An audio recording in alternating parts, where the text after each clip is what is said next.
Good news for investors and traders.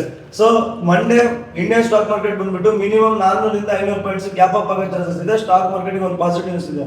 ಅದೇನು ಅಂದ್ರೆ Iran ಮತ್ತೆ US ಸೀಸ್ ಫೈರ್ ಮಾಡುವಂತ ಇದೆ. ಸೊ ಇದನ್ನ ಸೀಸ್ ಫೈರ್ ಮಾಡ್ಕೊಂಡ್ರೆ ಸ್ಟೇಟ್ ಆಫ್ ಹಾರ್ಮೋನ್ಸ್ ಓಪನ್ ಆಗುತ್ತೆ. ಸ್ಟೇಟ್ ಆಫ್ ಹಾರ್ಮೋನ್ಸ್ ಓಪನ್ ಆದ್ರೆ ಯುರೋಪ್ ಮತ್ತೆ US ಗಿಂತ ಜಾಸ್ತಿ ಬೆನಿಫಿಟ್ ಆಗಿದೆ ಏಷ್ಯನ್ ಕಂಟ್ರೀಸ್ಗೆ. So India 80% crude strait of Hormuz ಇಂದಾನೆ ತಗೊಂತಾ ಇತ್ತು. ಸೊ ಆದ್ರಿಂದ ನಮಗೆ ತುಂಬಾ ಪ್ರಾಬ್ಲಮ್ ಆಗಿ ಮೇಲೆ ಗ್ಯಾಪ್ ಅಪ್ ಆಗೋ ಚಾನ್ಸಸ್ ಇರುತ್ತೆ.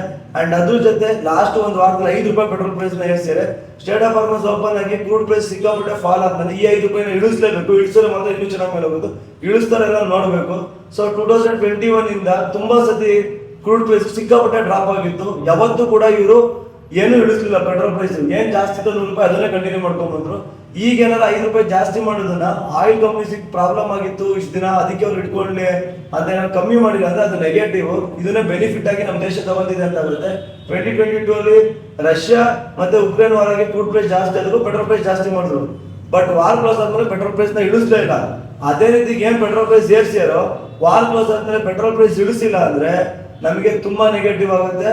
ಅಂಡ್ ಅವರು ದೇಶಕ್ಕೆ ಎಷ್ಟು ಮೋಸ ಮಾಡ್ತಾರೆ ಅಂತ ನೀಟಾಗಿ ಗೊತ್ತಾಗುತ್ತೆ. ಇದ್ರ ಬಗ್ಗೆ ನಿಮ್ಮ ಒಪಿನಿಯನ್, ಪೆಟ್ರೋಲ್ ಪ್ರೈಸ್ ಕಮ್ಮಿ ಮಾಡ್ತಾರೆ ಇಲ್ವಾ, ನಿಮ್ಮ ಮನಸ್ಸಿಗೆ ಏನು? Thank you everyone. Keep watching, keep support.